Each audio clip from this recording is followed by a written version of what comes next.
Aaminin kong isa ako sa mga addict sa programa ninyo at masasabi kong bisyo ko na talaga ito.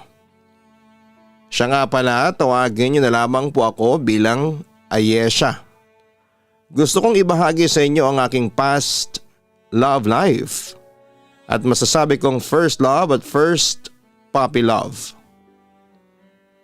Papadudot kasama sa sulat kong ito si Mark. Hindi niya totoong pangalan. Kababata at kaklase ko si Mark noong elementary. Siya ang tipo ng taong makulit, palaasar at sakit ng ulo ng mga teachers. Maski ako ay literal na sumasakit ang ulo dahil sa madalas niyang pagpapapansin. Samantala noong mga bata pa kami kapag uwian na, karamihan sa amin ay sinusundo pa ng mga magulang. At habang naghihintay sa aming mga sundo ay nagpapalipas muna kami ng oras ng mga kaibigan kong babae sa pamamagitan ng paglalaro ng Chinese garter. Mamayang kaunti ay mayroong lumapit sa aming isang batang lalaki. Pwede ba akong sumali sa inyo? Tanong nito sa amin. Agad naman akong lumingon at nakita ko si Mark, ang numero 1 alaskador sa klase namin. Napataas naman ako ng kilay nang sabihin niyang gusto niyang sumali sa amin. Sasali ka? Ano ka, bakla? Babae lang ang sumasali sa Chinese garter. Inform ko noon sa kanya. Bakit? Sino bang may sabi sa inyo na babae lang yung pwedeng maglaro niyan? Yung paglukso-lukso ninyo dyan sa garter, kaya din niya ng mga lalaki. Pagmamalaki pa niya. Lalo akong napairap sa kanya. Sorry ka na lang. For girls only lang ang laro namin. Ayaw naming may kasamang lalaki sa paglalaro namin. Mataray kong sagot sa kanya. Yung mga kalaro ko naman ay nakatingin lang sa amin ang mga sandaling yon. Teka Ayesha, bakit ba ayaw mo sa akin ha? Usisa ni Mark sa akin. Sa ayaw ko sa iyo eh.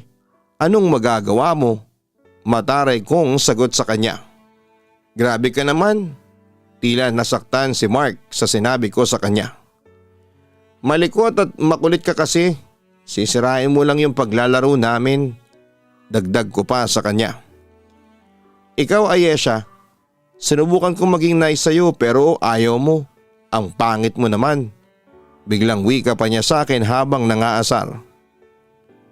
Nag-init naman ang ulo ko sa aking narinig. Anong sabi mo? Ang sabi ko, pangit ka. Pangit? Pangit. Panunokso pa niya sa akin. Uy Mark, huwag mo namang asarin si Ayesha. Baka isumbong ka niyan sa mami niya. Saway naman sa kanya ng kalaro kong si Baby.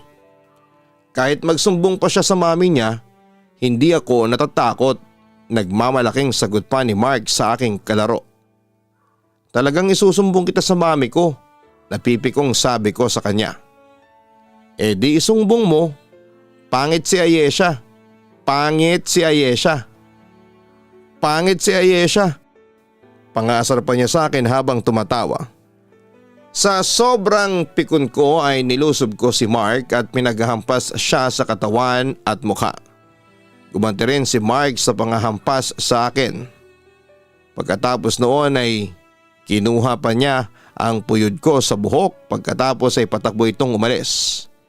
Hinabol ko naman ang pasaway na yon habang siya ay patuloy sa panunukso sa akin.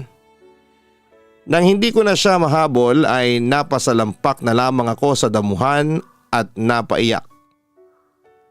Lagot ka sa mami ko Mark, isusumbong talaga kita. Banta ko pa sa kanya habang humahagulhol ako. Samantala, narinig kong tumigil sa panunukso si Mark at nakokonsensyang lumapit sa akin. Ayesha, sorry na. Kaya lang naman kita inaasar kasi para pansinin mo ko. Palagi mo na lang kasi akong sinusungitan eh. Katwiran niya sa akin. Lumayo ka sa akin. Ayaw ko na sa'yo. Ang sabi ko sa kanya habang umiiyak. Ayesha, sorry oh. Ayan na yung puyod mo sa buhok. Pagkatapos noon ay ibinalik niya sa akin ang kanyang kinuha. I hate you. 3 beses kong sinabi yon sa kanya dahil sa sobrang galit. Pero bigla na lamang natawa si Mark sa sinabi ko sa kanya. Talaga? Hate mo ko? Pues ako, I love you. Sabi pa niya sa akin. Nagulat naman ako at napatigil sa pag-iyak dahil sa mga narinig ko. Tumigil ka dyan.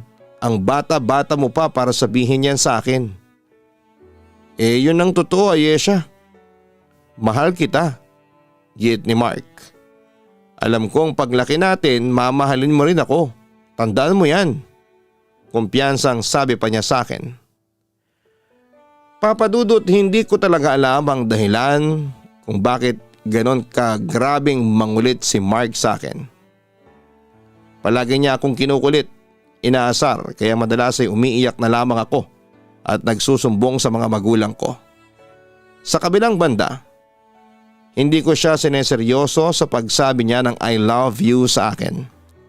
Siyempre mga bata pa kami noon at alam ko namang hindi seryoso si Mark sa sinasabi niyang yon. Papa Dudut, lumipas sa mga taon at sabay kaming lumaki ni Mark. Nagkaroon ng mga pagbabago sa katawan namin dala ng puberty. At aaminin ko na unti-unti akong nagkaka-crush sa kanya dahil lumalabas ang kagwapuhan niya. Sa madaling salita ay si Mark ang first puppy love ko. O Ayesha, bakit ang lungkot mo ngayon ha? Hindi ka ba masaya at graduate na tayo ng grade 6? Usisa sa akin ni baby. Masaya naman ako, kaso may mamimiss ako. Halos hindi ko may tuloy ang sasabihin ko kasi nahihiya ako. Teka, wag mong sabihin sa akin na si Mark ang namimiss mo ha. Natatawa niyang tanong sa akin. Huminga naman ako ng malalim bago nagtapad sa aking kaibigan. Aminin ko, oo, namimiss ko nga ang kakulitan niya. Mayang kaunti ay may tinanong sa akin si baby. Ayesha, may crush ka ba kay Mark? Ang alam ko kaya mo siya namimiss ang kakulitan niya kasi crush mo siya.